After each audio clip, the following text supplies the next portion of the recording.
Archer.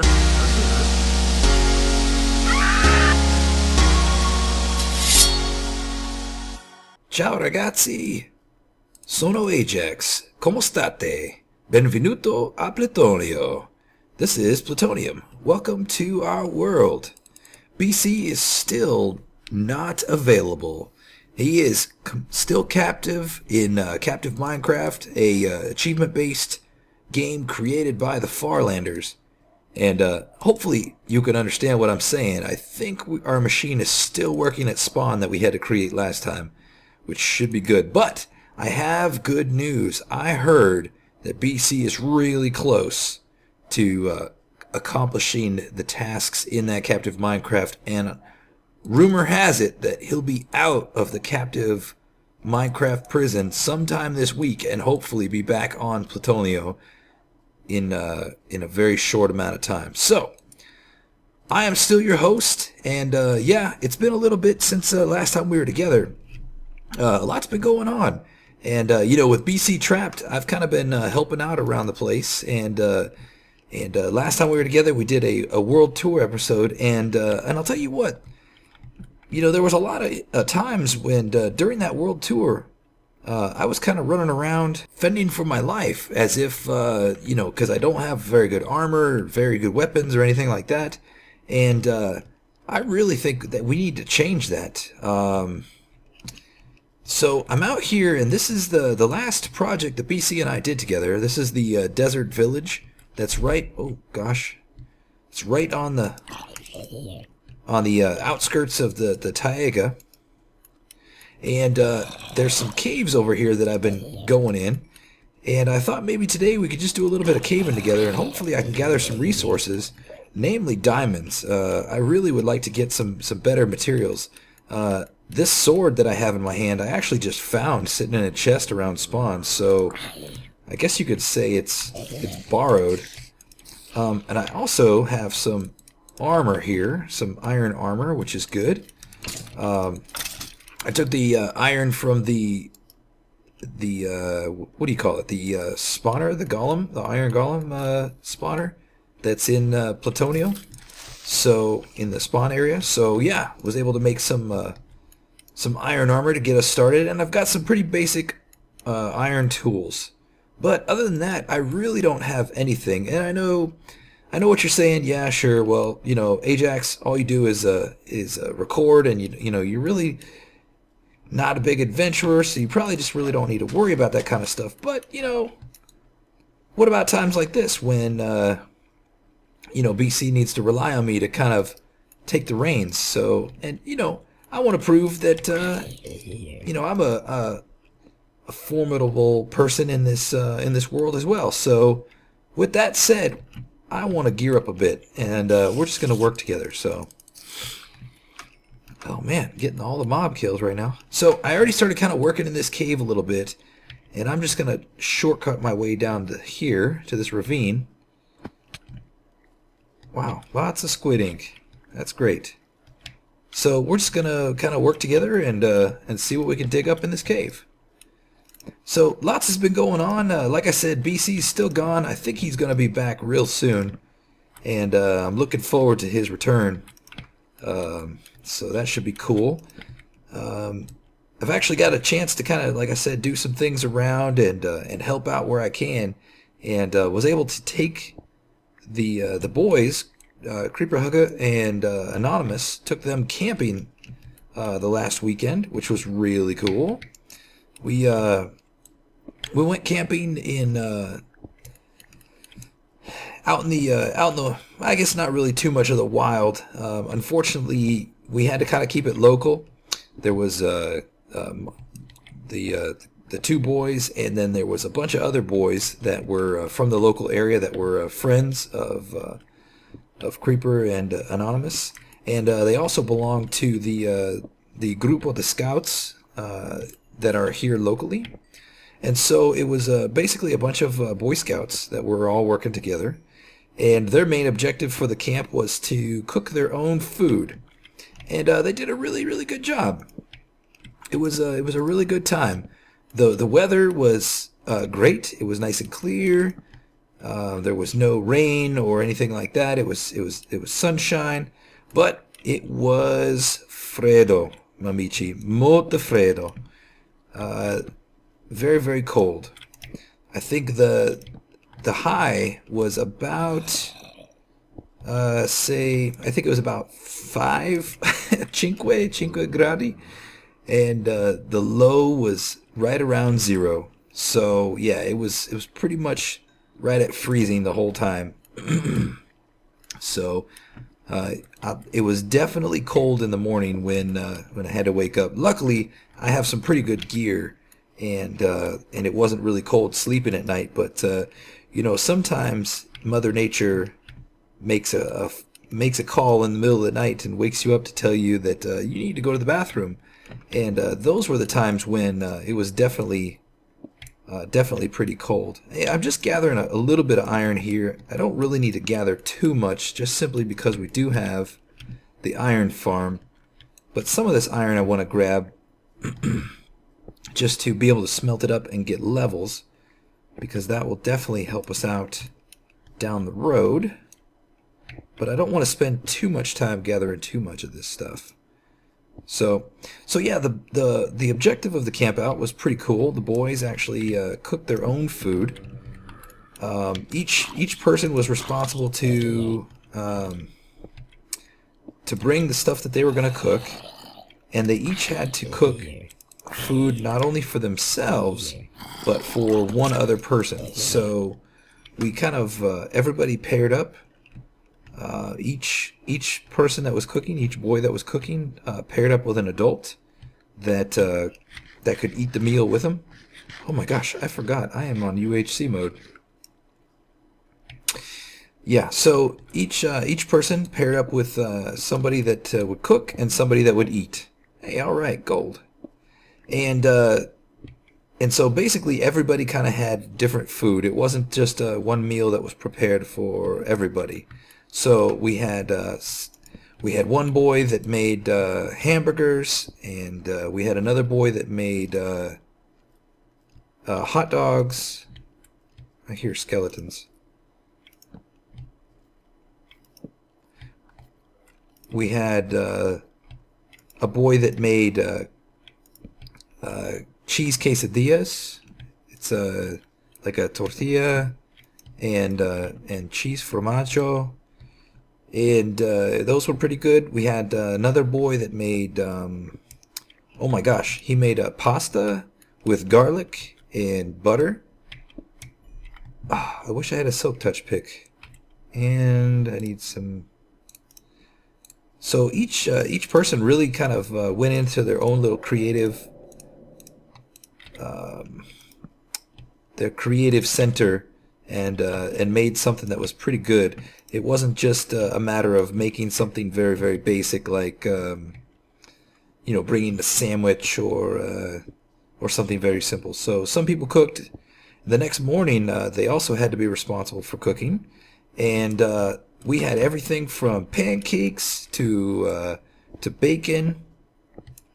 Somebody made some just basic stuff like cereals. There was more quesadillas that were made. Ooh, silverfish. So yeah, it was a good adventure and a good experience for the boys. One thing I like to see is, oh my gosh, that was not good.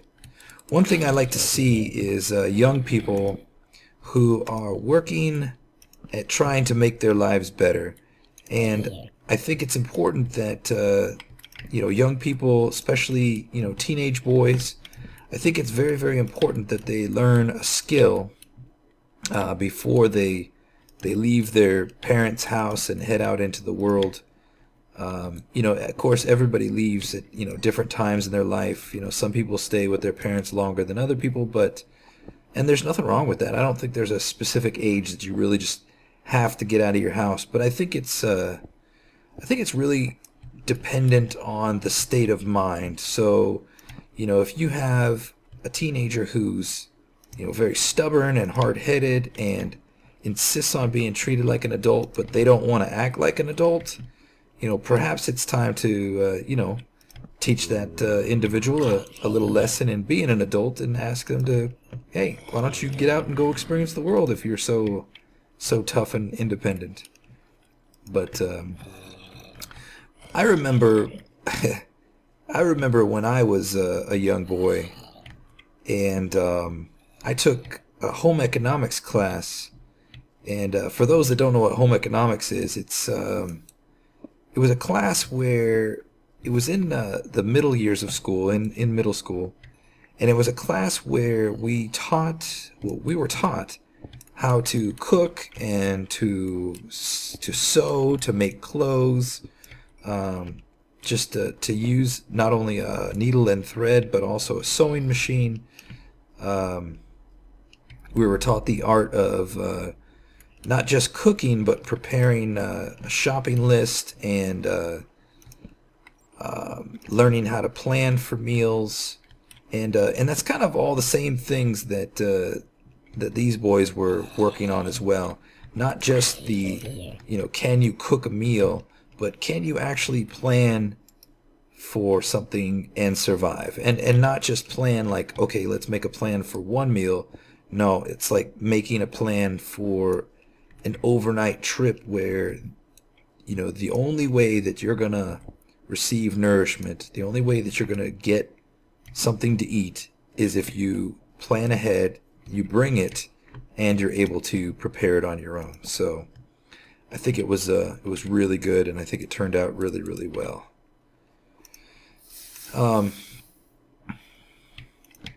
Yeah, I kind of wish they still taught that kind of subject in school.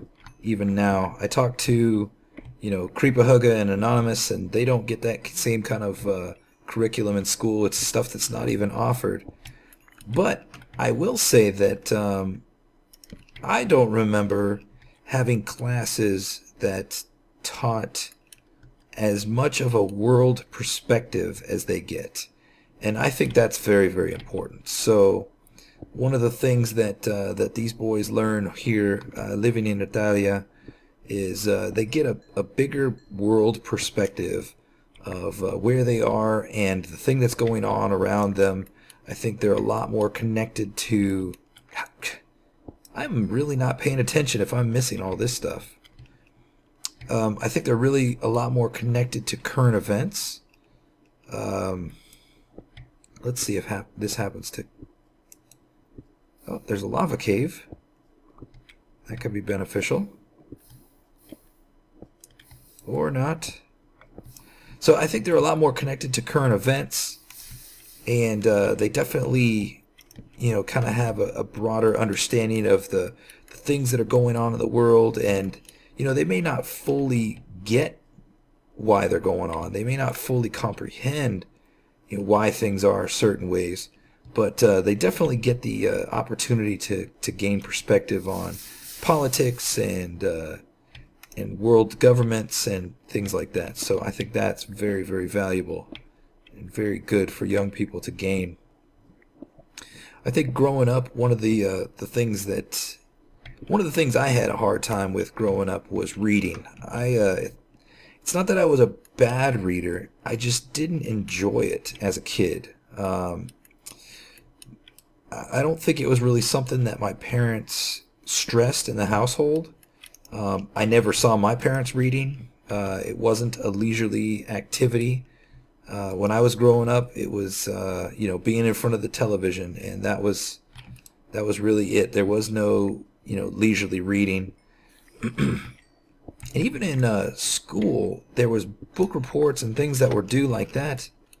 And many times, I would find, I'm not going to lie, if I had a book report, I might obtain the movie of the book or the cliff notes of the book, and I would just skip reading the book altogether. And I think in the end, that really hurt me as being a very educated person, in the sense of, having a very broad perspective of the world. I think, let's see, I don't have a crafting bench, so we might just have to, well, we're not going to get gold if we don't have an iron pickaxe.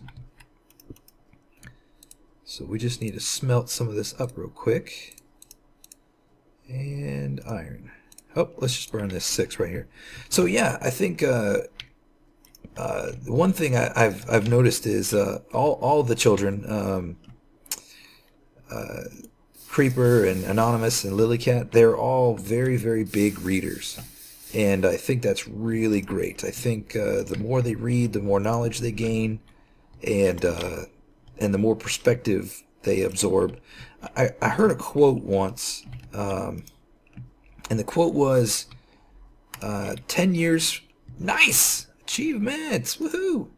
The quote was that 10 years from now, you're going to be the same person doing the same thing. Or how did it go? It was, 10 years from now, you'll be the same person except for the books you read and the people you meet.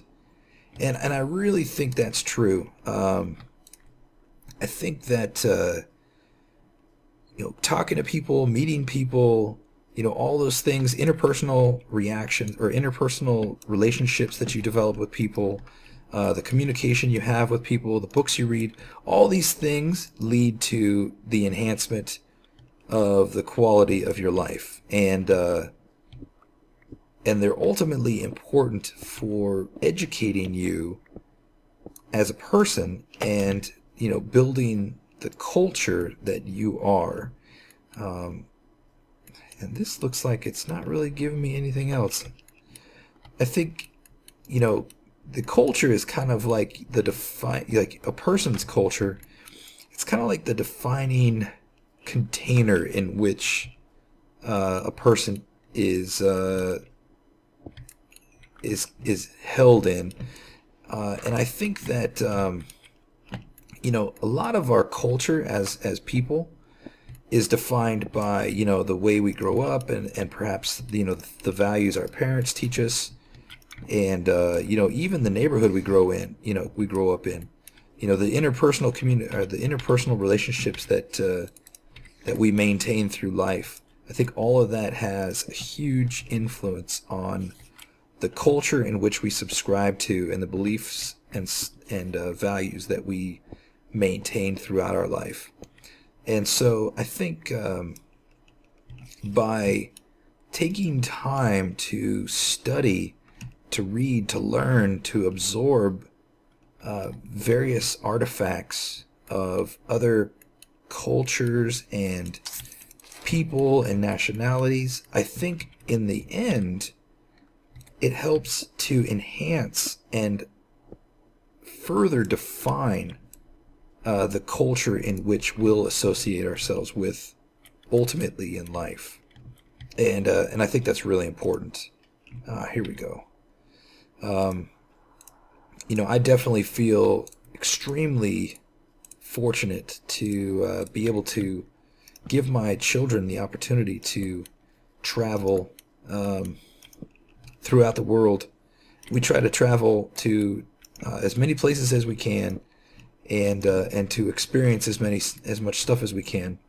And it's, I know in the United States, is very, very large, and it's very easy with the road systems to travel from place to place. And definitely, even though it's all one country, it's all very, very different places. There are no two regions of the United States that are anywhere similar in culture or even language. Sure, they're all speaking English, but the language is different. The dialect is different. The culture is different.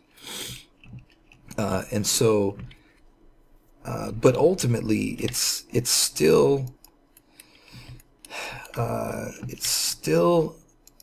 part of the larger culture that is the American culture.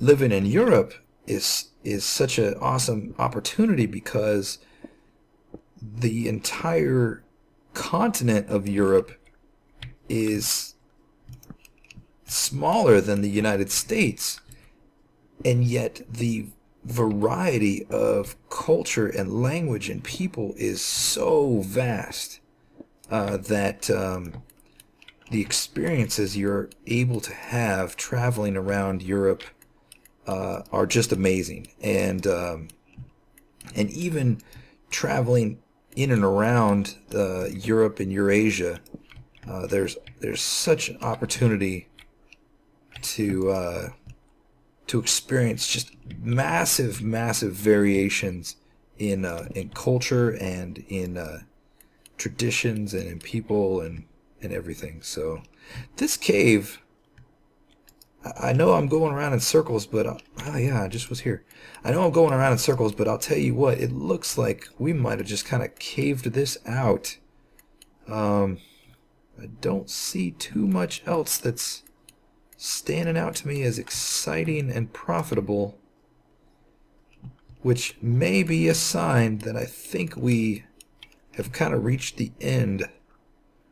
Now, I got a bunch of iron, I got quite a bit of gold, and that'll be great because I do need this gold for survival. Playing in Plutonio, it is UHC mode, so definitely having gold is great for survival. Either having golden apples or making potions using glistening watermelons. It's definitely necessary. So, and all this iron that I've got, I could definitely smelt up and get some XP levels, which will help me do some more enchanting and just increase my effectiveness a little bit more. So, ragazzi, oh, nice ink. I know BC is actually talking about setting up an ink farm. I think he was really kind of hoping that he'd get more ink out of the water monument farm that he set up, but it just appears that there just are no squid spawns there on a very regular basis. There's a cave right there. Let's check that out and see where that goes, and then I think we'll call it a day. But yeah, so because that whole water temple's really not producing the squid that I think he hoped. I think he was talking about wanting to produce some sort of squid farm. And I know recently both Doc M77 and Zumavoid featured a squid farm that was pretty easy to set up and required almost no materials to get going. So perhaps he might look at setting something like that up. So I think this is going to be the kind of end of our time together. Ragazzi, I am very appreciative for the time that we have gotten to spend together the last couple days. The last couple weeks. And like I said, BC is almost done. I know he's just about to escape the captive Minecraft world, and then he'll be back on Plutonio. And I'm very excited because I really like watching him work. And I like being able to be part of bringing that stuff to you, bringing those images to you, and helping create those time lapses that you all enjoy. So, one last check down this cave. Oh, we got one last dark area. Let's see what we got. And then I think, was that sunlight? Oh, lava. Ooh, don't want to just jump up there. All right, that's it. So, with these last couple chunks of iron jumping into my personal inventory, ragazzi, I want to wish you a farewell, a buona giornata. I appreciate the time again, and I'll tell you what, take some time sometime in the near future to expand your culture, you know. Let me get rid of this dirt and the string and this spider eye. But, you know, take some time to expand your culture. And even if it means looking at things around you in your own neighborhood and or the country nearest you or whatever it may be. But, you know, get out and experience something. Take in a book. Read about something. Learn. Knowledge is power.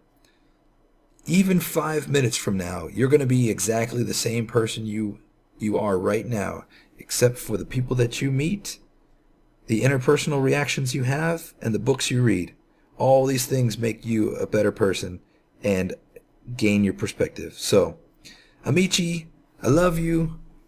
I'm grateful to have had this opportunity to be with you. So, buon weekend. Ciao a tutti. Bye-bye.